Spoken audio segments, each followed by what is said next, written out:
The devolvement of the American right into an autocratic movement in line with other autocratic movements in the world takes a big step this week. One of the loudest, most prominent voices on Fox News, Tucker Carlson, opened his show on Monday like this. If you care about Western civilization and democracy and families, and the ferocious assault on all three of those things by the leaders of our global institutions, you should know what is happening here right now. Here is Budapest, Hungary, where Carlson is broadcasting his show from all week, and near where he'll speak at a right-wing conference this weekend. Carlson also met with the country's Prime Minister, Viktor Orban, a leader he has praised profusely in the past. Orban known for his autocratic practices. About Carlson's celebration of Orban, the Washington Post notes, quote, Carlson, of course, has said next to nothing about the autocratic character of Orban's rule, which critics on both sides of the Atlantic cast as a cautionary tale of how democracies backslide. To a certain extent, that should be expected. After all, Orbanism represents the fever dream of the American right. The Hungarian prime minister rules a government steadily captured through gerrymandering and a stacked judiciary. Sound familiar? The overwhelming majority of media outlets are now loyal to him, while he presides over a network of patronage and alleged graft that ties in many of the country's titans of industry.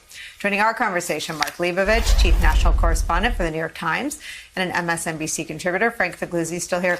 Mark, I thought of you and I have spent a lot of time me working for and you covering John McCain, and I thought of the old Republican Party. And John McCain obviously isn't with us. He's thrashing around in his grave as he watches his party now align itself with the same dictators he fought against. But I wonder what you make of it, that there's just not a peep from the Mitch McConnells or the Rob Portmans, or there's no one rebuking Tucker Carlson for wrapping both arms and both legs around Viktor Orban this week. Yeah, you don't even expect it anymore. I mean, at least a few years ago, you'd have a few outliers, you'd have a few, people shaking their fists, and you'd have people asking the questions, and at the very least, you'd have, a lot of Republicans sort of running in the other direction, right? Not wanting to offend by critiquing his latest tweet or whatever. I mean, I think what's very interesting when you sort of look at Hungary is, Hungary is sort of an exaggerated version of, to some degree, what Donald Trump would love to see in America as far as the media control.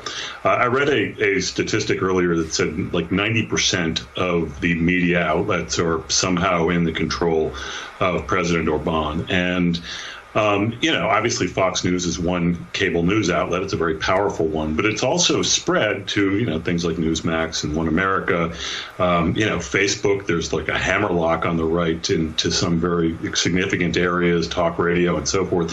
So, you just don't, it's very protective of a conservative leader like Donald Trump with autocratic tendencies to have the protection of a lot of far-right media outlets. And I guess in some ways, Tucker Carlson is trying to import, that sympathy across the ocean. And, it's unclear what he's doing, but I think it's a pretty clear synergy right now. And, again, like you said, you don't hear a lot of critique about it. Frank, it's got a through line to the assault on the rule of law, which you didn't hear much protest from the Republican Party.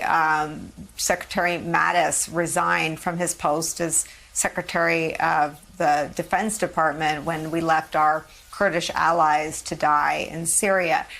Not much from the American right, never mind describing press as enemy of the people, most of the leaders of the Justice Department and FBI as enemies of the state and accusing them of treason. What do we need to do to stop what Colonel Vindman described as slippage of our democracy, or is it too late? So the first half of the battle is recognizing the threat and the risk. And I don't think most Americans understand the gravity of this situation. And I kind of view it as my mission as a national security contributor for this network to point out threat and risk.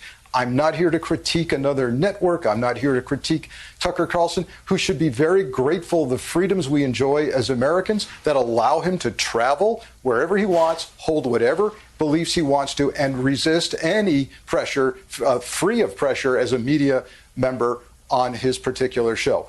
Ironically, he's chosen to set up shop this week in a nation that increasingly stands for none of that and has wrapped itself in white identity movement, nationalism, anti-refugee. Here's where I'm going to point this out so that people can do that first half of the battle, recognize the threat. This is where this goes, and it's not pretty. This leads to demonization of the other. Hungary right now is about white identity, nationalism, and hatred of the other. People who don't look like them, people who don't speak or worship like them. They've wrapped it in Christianity and family values. You heard that in the clip you played of Tucker's opening comments, right? But that's how this works. And it's happening here and now. And so we need to understand America's going to decide what it wants to be when it grows up, but does it want to be the country that doesn't welcome people like my grandparents into the country, doesn't stand for the inscription on the Statue of Liberty, doesn't welcome anyone anymore that doesn't look or talk like us? Hungary would likely not allow Tucker Carlson to immigrate to Hungary. He possesses no particular skill sets. He's of no value to them. They wouldn't want him. Is that the country that we want to establish?